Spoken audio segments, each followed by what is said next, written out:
Ukrainoje su verslininkų ir specialistų delegacija apsilankęs Lietuvos žemės ūkio ministras Kazys Starkevičius pastebėjo, kad Lietuva galėtų būti viena pagrindinių partnerių Ukrainai rengiantis stoti į Europos Sąjungą. Kai pasižiūri žemės, juoda žemės, kur gali tiesiog tept vietoj sviesto ant duonos, tai rodo, kad yra milžiniškas potencialas, tačiau jisai dar neišnaudojamas.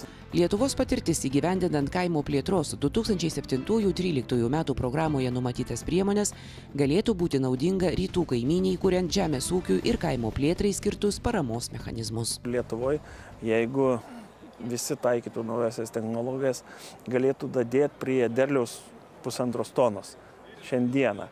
Tai šičia jie galėtų dadėti kokią 4 tonas, jeigu naudotųsi mokslo naujovėmis ir sistema, kuri yra Europos Sąjungoje.